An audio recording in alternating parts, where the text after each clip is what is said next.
আসতে হবে নাকি? আসার তো করো 10,000 টাকা বেরিয়ে গেছে। তোর চিন্তা কি? ওই মালদার সত্যি না ওদের জীবনের সত্যকে পাবো না। ওরা যারা চিন্তা করলে আমার বাবারা হতে পারত না। আসলে কি হয়েছে ওরা আমার জীবনের দিকটা না গড়ে দিলে না কি আগে তো তোর অবস্থা ভালো তোলা বলা হয়েছে তুই তোর এমন বাড়িতে বিয়ে করলি বলতো ও আমার শ্বশুর মশাই অনেক দিন ধরে খোঁজ খবর করছিল। আর এই অঞ্চলে গ্রাজুয়েট বলতে তো আমি ওরা চাইছিলেন সচরিত্র সুরুচি সম্পর্ক পাত্র তাই আর কি হয়ে গেল।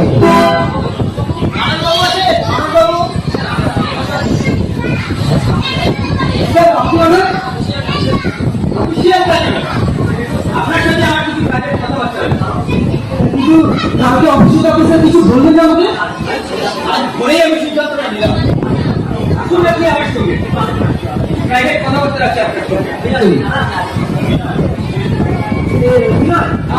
তুমি একটু দাঁড়া আমি একটু আসছি শোন তুই যেন দাঁড়াচ্ছি তোর সঙ্গে না অনেক জরুরি কিছু কথা আছে ঠিক আছে আসছে বাড়িটা কোথায়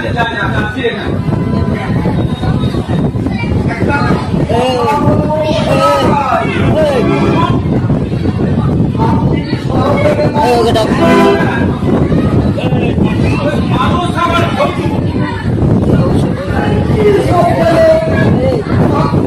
বলছিলেন ওই শ্বশুরবাড়ির কথাবার্তা এগুলো কি বলছিলেন বলছিল তারাই নাকি ওর জীবনে ভুঁইয়া একটা তৈরি করবে আর তাতে দিন নাকি জীবনে পরিশোধ করতে পারবে এই সবাই মিথ্যা দাদা ওর মতো একটা মানুষ তুমি জানো ওর বাড়িতে গেছেন আপনি আপনি কাল বিকেলেই ওর বাড়িতে গেলাম ওর পাকা ঘরের সামনে একটা ঘরের চালের ঘর দেখেছেন হ্যাঁ দেখেছি ওই ঘরের বারান্দায় একজন অকাল বৃদ্ধ মানুষকে দেখেছেন মানুষ হাঁপানি রুগী হ্যাঁ দেখেছি কিন্তু মানুষ যে বললো একটি দূর সম্পর্কে কোন এক আত্মীয় বলে মানুষই তাকে আশ্রয় দিয়েছে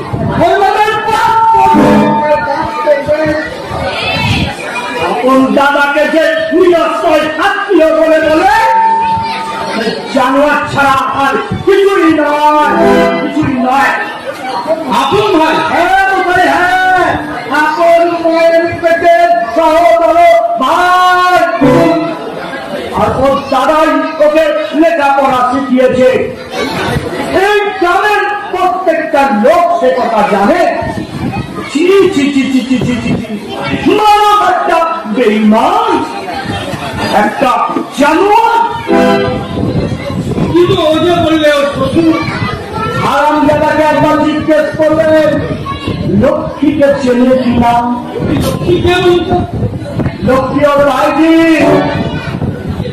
হারান মন্ডল তার নিজের মেয়েকে বিক্রি করে ওই ভাইকে বিয়ে পাস করিয়েছে এই কথা কোনো বিরাট নেই কিন্তু তাও তো করেছি ওই খারাপ আজকে সেই শ্বশুর হলো কিনা ওর বড়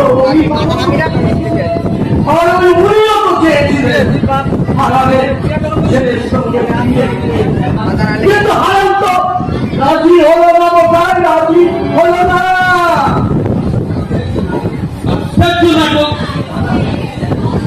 দাদা ভাইদের জন্য এত কিছু করেছেন সংকট করতে কিন্তু কেন বলে না অশিক্ষিত চাষা কিন্তু মানুষ চাষির সংখ্যা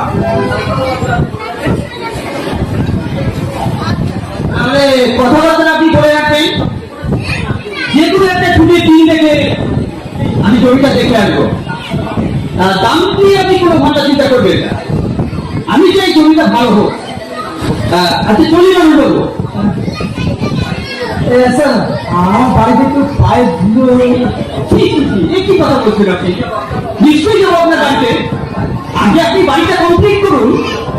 আপনার যদি গৃহ প্রবেশ হবে সেদিনই আমি চলে আসবো। তবে সেদিন কিন্তু আমি একা আসবো না, আমি সত্যিই আসবো।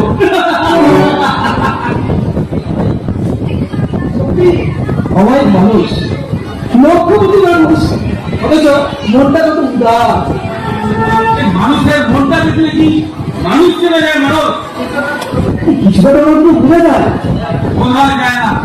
কিন্তু এই তুমি আমার যে অন্তরঙ্গ বন্ধু, তোর মনের মধ্যে যে একটা অমানুষ নীতি আছে, আর খবর কি আমি জানি? আমার মনের মধ্যে এই লক্ষ্মী কেন মানুষ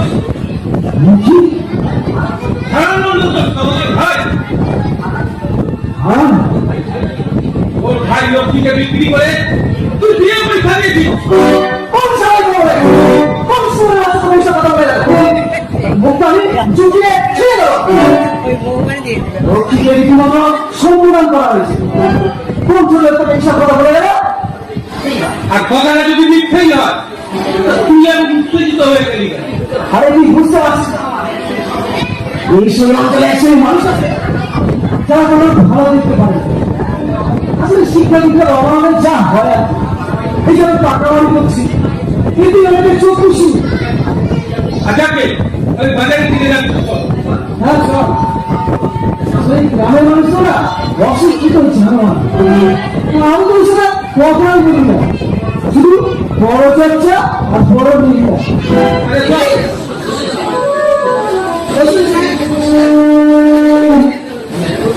বললে ওদের ইচ্ছা করলে কি চৌকিতে বসতে হবে? আপনি বাবার সঙ্গে কথা বলুন দাদা, আমরা একটু ঘুরে আসি। তবে শুধুমাত্র মাছ বাদে বেশি কিছু আয়োজন করলে কিন্তু আমি পাবো না দাদা, মাছ বাদে ব্যবস্থাই করছি। আপনার বাবু বাড়িতে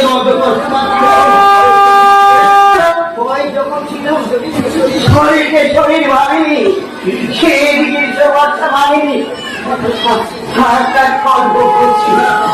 এবার আপনার দুঃখ ভুলে যাবে। বিদেশের সমস্ত দায়িত্ব আমি দিয়ে দিয়েছি। আপনি বরং এখানকার মায়া ছেড়ে আমার সঙ্গে শহরে চলুন। দেবুকে আমি স্কুলে ভর্তি করে দেবো। আমার এই বাপ পিতা মায়ের পূর্ণ ভবিষ্যতে কিন্তু এখানে আমার মা মরেছে, আমি এই বাড়িতে ঘুমিয়ে থাকতে চাই না। আমি চাই না, আমি চাই না উপোস করে থাকলেও এই মাটি আমার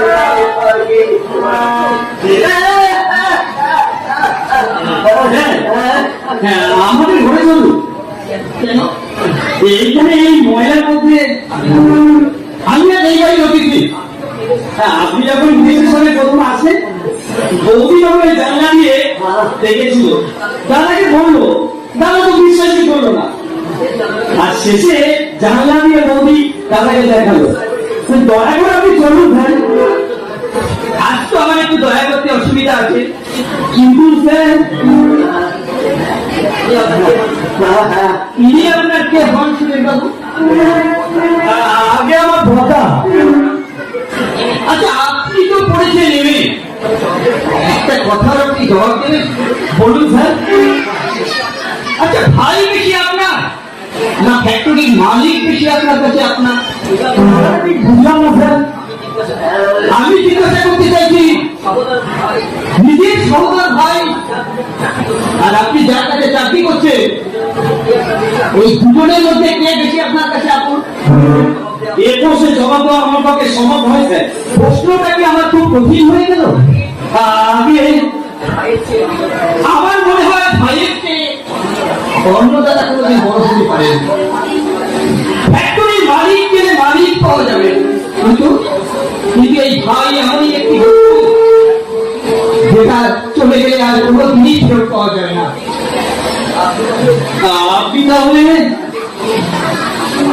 আপনার দাদাকে গিয়ে বলুন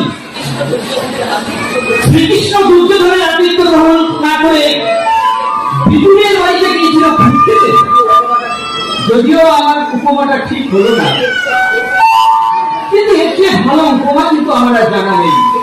ঠিক আছে, আমি তাহলে দাদাকে গিয়ে বলছি। কি করলেন বাবু? হয়তো সাতখানা করে লাগাতে মানুষের কাছে তার ফল ভোগ করতে হবে আমাকে।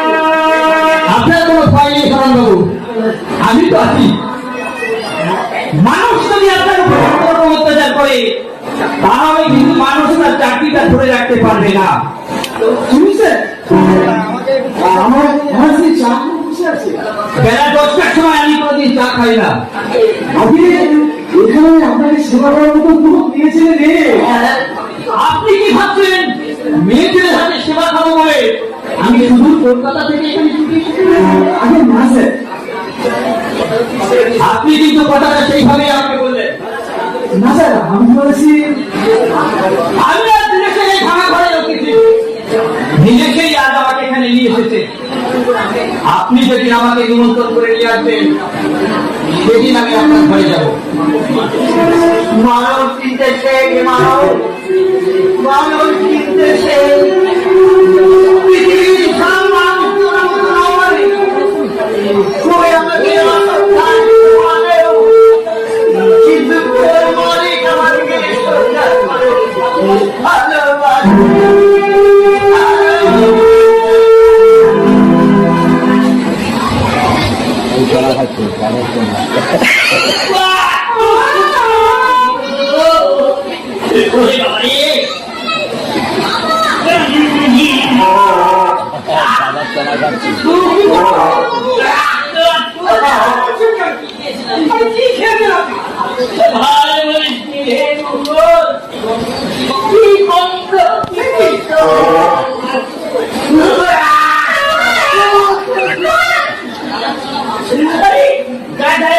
মানুষের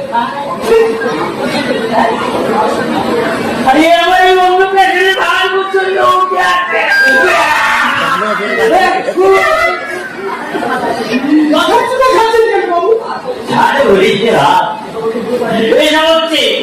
পুরো বর্ষে গেল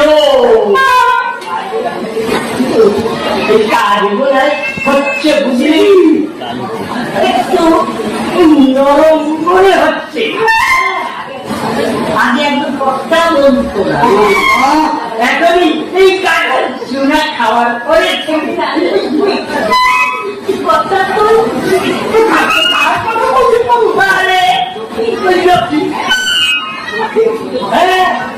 লোকটিকে বস করবার জন্য আপনি গাধার দিকে খাচ্ছেন।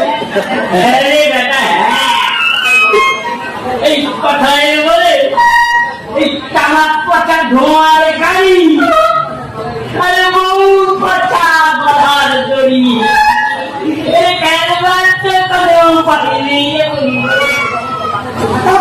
আপনি বলে যাবো কথা খাচ্ছেন।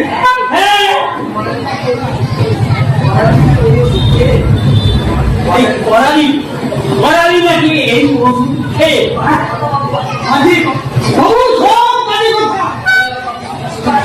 আপনার সঙ্গে সে কথাটাই আজকে চায়ের দোকানে বলছে বরাবরই করছি। কি বলছে? আস্তে আস্তে বলল সবাইকে আচ্ছা দিয়েছে, সভা পরিবেশ করতে ডাক্তার চুনা খায়। আমি খুন করবো,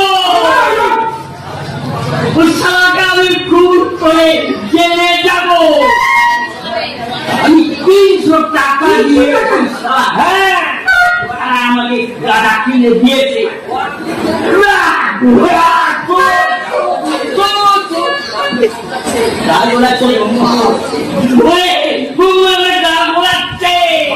আমার মাথা চিনচিন আমাকে আমাকে ধরলে আমাকে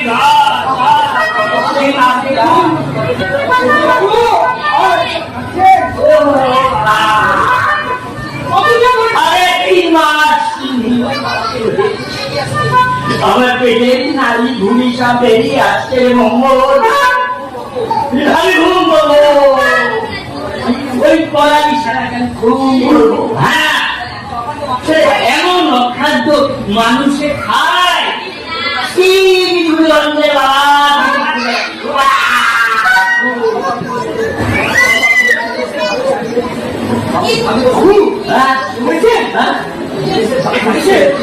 ভালো চাকরি হয়েছে, ওইসব শুনে আমার কি হবে? এই কোন সারা আমাকে একটা পয়সা দেয়?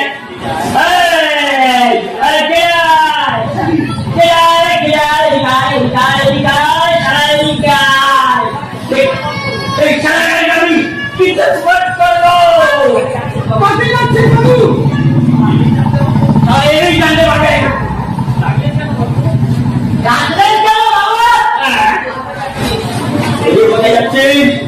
কি মুশকিল, গরুর ফ্যান খাওয়াতে হবে না, সঙ্গে এইভাবে কাজ করবো কি করে?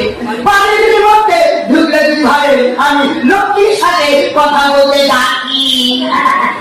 মুখে মুখে তর্ক করবি না বলে দিচ্ছি।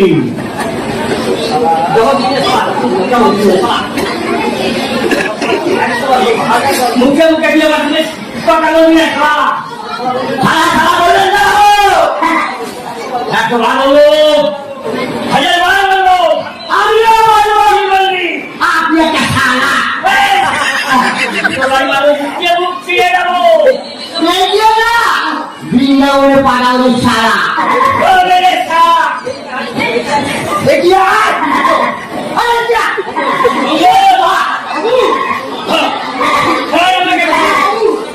ওই সারাটার জন্য আমি চৌপট করবো।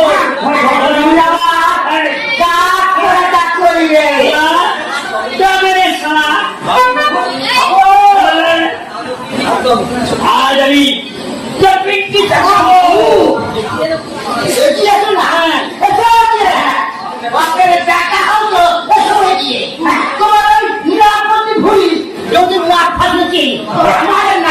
লক্ষণ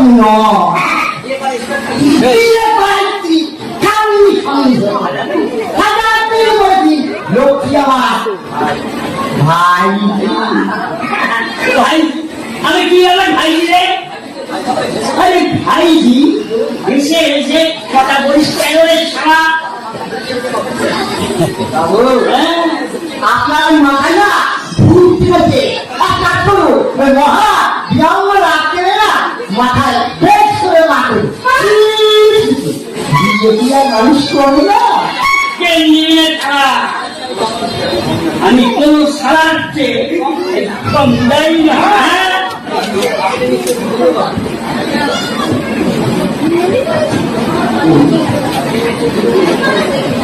আপনি কে বাবু?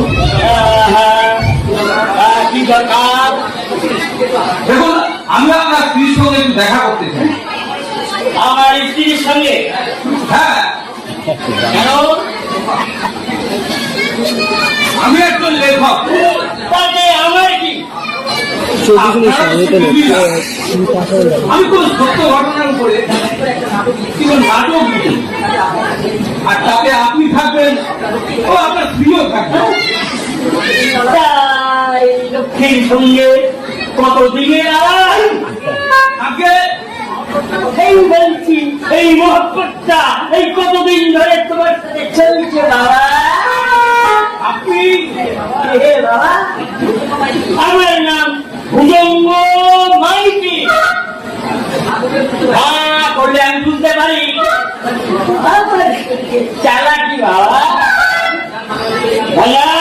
মানে মানে চলে যান কেন?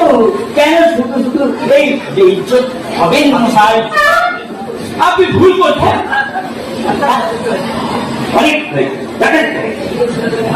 এই যুগের ছেলে আমি হারে হারে চিনি। এই যুগের ছেলেরা ওই ছুট হয়ে ঢুকবে।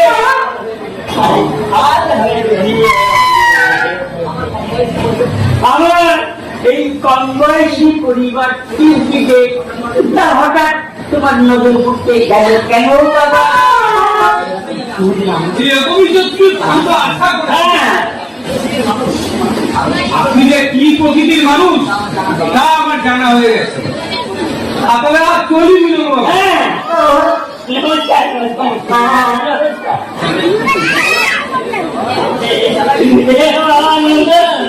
এই আমার সঙ্গে চালাই। এই কেমন এই ভুল পায়ে আমি বিজয়ী করে দিল। আমার সব মাইনে মিটিয়ে দিন বাবু, আমি বাড়ি চলে যাব। কেন? এইভাবে কাজ করে আমার পোষাবে না, কথায় কথায় সন্দেহ করলে। এই বেটায় কি এই ঝগড়া হয় না? যা বাবা যা, এই গরুগুলোকে এই মাঠে ছেড়ে দিয়ে আয় বাবা। আর ওই গাধাটাকে ওই সারা ওই কড়ালির বাড়িতে দিয়ে আসবি। বলবি আমি ওই গাধাটা ওকে দান আমার যদি কোনোদিন আজই বাজে কথা বলছি না, তুমি আমি কাজ ছেড়ে ছেড়ে যাবো বাবু। আমি শুধু শুধু নিজে সন্দেহ করছি বাবু। লক্ষ্মীর মতন মেয়ে, এদিকে একটাও মেলে না বাবু, একটাও মেলে না বাবু। শুধু শুধু আপনি সঙ্গে এই হচ্ছে এই নিজের মাথা। আমি না সত্যি বাজি সত্যি ওই লোকটির দিকে ঝুঁকিয়েছে কিনা? না, একদম ধরে একদম ধরে। আরে ঝুঁকলে চাকরি ছেড়ে যেত না। সত্যি বাবু খুব পাকা। এই আমার নাম ভুজঙ্গ মাইতি। বাবা মানে বাড়ালে দিদিকে নিয়ে যেতে। কেন? কেন মানে বিয়ের পর একদিনও দিদি যায়নি। আরে যাবি বাকি করে। হ্যাঁ, ওই আমার রান্না বান্না বিয়ে হাতে নিজের হাতে রেখে থাকবি। ছেলেটা তো আচ্ছা কেন হচ্ছে? আমি দিদির কাছে যাচ্ছি, আমি আজ দিদিকে নিয়ে যাবো। এই শালা টেম্পার দেখেছো? আমার বললেন না বাবু, টেম্পার দেখেছো? এই আজ নিয়ে যাবে। হ্যাঁ, ওই মামার বাড়ি রাস্তা আর কি? আমি কোথা এই ফাজিয়ে নিয়ে আসছি সাইড করে রাখছি। এই বাপের বাড়িতে একটু জিতে দেওয়া উচিত। একই সংসার ভালো লাগে। বুঝি বাবু, আমি বুঝি, আমি সব বুঝি, কিন্তু ওইখানে গিয়ে ওই যদি ওই কোন ছেলের সাথে আমার কেমন আছেন মধুবাবু? একদম কেটে যাচ্ছে। তারা হঠাৎ কি মনে করে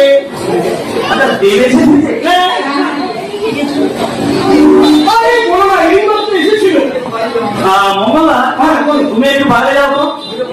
ভুজঙ্গ বাবুর সঙ্গে আমার একটু কথা আছে।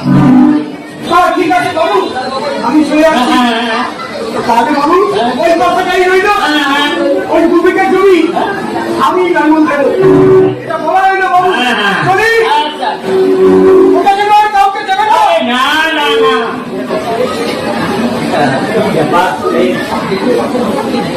দেবু এসেছে লক্ষ্মীকে নিতে, তাই না? হ্যাঁ তাই তো বললে সে দেবে না দেবে। আমাদের বাড়িতে বিনয় বাবু বলে একজন ভদ্রলোক এসেছে। দেখলাম তো। হ্যাঁ, চেনেন আপনি? এই কিছুক্ষণ আগে আমার সঙ্গে দেখা করে গেল। আশ্চর্য, সর্বনাশ! এতদূর পর্যন্ত ধরা পড়েছে। ধরে দিতে পারলে না আপনারা? আমি ভাবলাম লেখক মানুষ, লোকটা কি সর্বনাশ করতে চাইছে জানেন? দাদাকে বলিয়েছে নিজস্ব রাজি, লক্ষ্মীকে নিয়ে গিয়ে ওই লোকটা হাতে তুলে দেবে। বলবেন কি? কথাটা শুনে তারা প্রতিবাদ করেছিল। নিজস্ব দাদাতে এই মানে কি সেই মানে? বড় পোস্টে চাকরি করছে তো, কত অহংকার এখন। বড় পোস্ট মানে এই তোমার দাদার ওপরে। আরে মশাই, চৌধুরী ইন্ডাস্ট্রি ডানহাট এখন দিনেশ মন্ডল,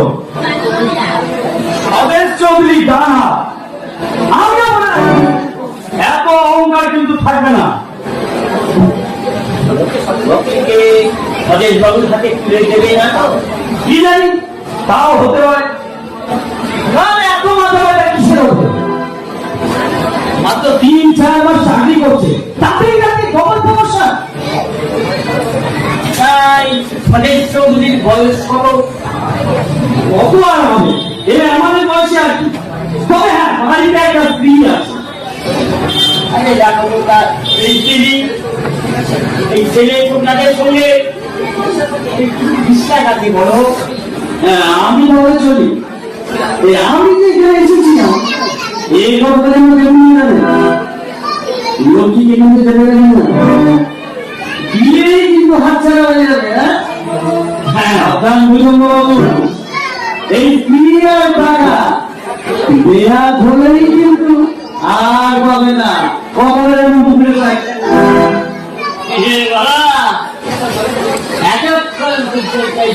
জলের মতো পরিষ্কার হয়ে গেল। আমি মাইতি আমার সঙ্গে চালাকি, এই কলকাতায় চালান দেবে এই মেয়েকে। দেওয়াচ্ছি চালান।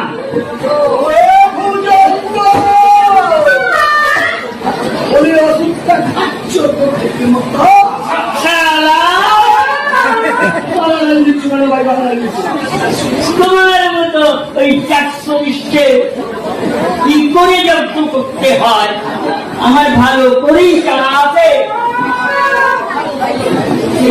3 মাস ধরে এই অখাদ্য খাইয়ে আজকে সারা জিজ্ঞেস করতে এসেছ, ওষুধ খাচ্ছে তো ভুজঙ্গ।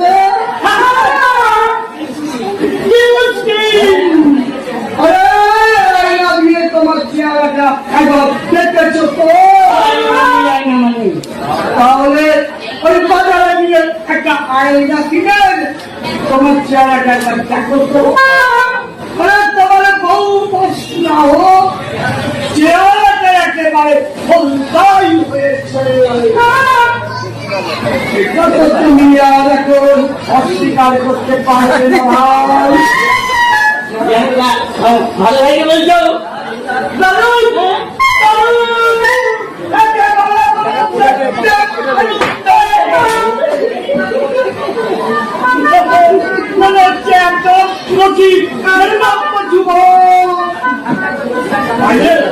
ঠাট্টা করে আমি বলেছিলাম দাদা, কিন্তু চোনা খেলেছে শরীরটা এমন সোনা হয়ে যায়, আমি জানতাম না রে ভাই।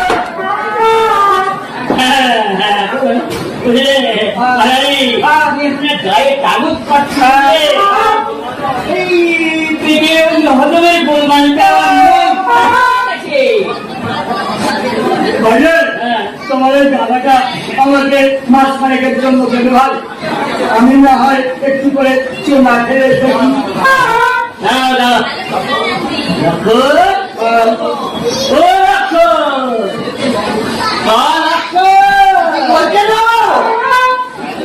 দাদাটাকে কি দিয়ে এসেছি না, এক্ষুনি যাবো। এখন যেতে হবে না বাবা, যেতে হবে না। কিন্তু আরে মুখে মুখে তর্ক করবি না। ওই গাধাটাকে খড় বিচারে দিয়ে মাঠে ছেড়ে দিয়া, ও আমার ওই খাবে বুঝি। কাল থেকে আমি চারি কাজ করে ওই গাধার চলে খাবো। আপনার চুলের তো বাবু কাঁটার চোলা খাবে। আপনার কখন যে কি মূর্তি হয় তারা ভগবানই জানে। এই বললে কলামি ওই সারা কাঁধা দিয়া আমার বলছে যা খুশি আপনি করুন, আমার কি আমি এই চলি না। আরে ভাই, তোমার দাদাটা আমার বাড়িতে পাঠাচ্ছে কেন? আমি তোমার বাড়ি দিদিকে নিয়ে যাচ্ছি না না না না না না মানে মানে না এখন আমি লক্ষ্মীকে পাঠাবো না আজ বাবার শরীর ভালো নয় বাবু ছেলে না সাবধানে কথা বলছি দাদা এই নগদ 500 টাকা দিয়ে এই 500 টাকা দিয়ে আমি তোর বোনকে নিয়ে এসে এই গ্রামে এই সবাই জানি আর লক্ষ্মীকে তোরা অনেক দেখা যায় আপনি একটাই তো আপনার মতো ছোট ছোট গল্প দেওয়ার ঠিক আছে আরে একটু আগে একটা লোক এসে বললো কোন লোকটি সঙ্গে আমরা আবার তুই এসেছিস তোর দিদিকে এই বাড়ি নিয়ে যাবি তোদের মধ্যে এই যে ষড়যন্ত্র নেই এই এমন পয়েন্টে কথা বলছি বুঝলাম না তুমি ভাই বড় ভুল ভুজঙ্গ মাইতি এই ভুজঙ্গ মাইতি হ্যাঁ তোমার মধ্যে ইচ্ছাই নয় তার জন্য যাই ওই লক্ষ্মী কিন্তু বলল আমি বাঁচতে আমি ওই দুষ্টি শত্রু আমি জেলে পাঠাবো আমার নাম ভুজঙ্গ মাইতি আমি এই দিনকে রাত করে পারি আমার সঙ্গে চালাক আমি মার দিয়ে দেবো মার দিয়ে দেবো আমি চলে যাচ্ছি আর কোনোদিন আপনার বাড়িতে আসবো না আজকে মনে করবো আমার দিদি মরে গেছে পরিবার অভাবের সুযোগ নিয়ে একটা কৃষক জীবন ভালো করে দিল এই অমানুষটা দিদি তুই কাঁদিস না কি করবি বল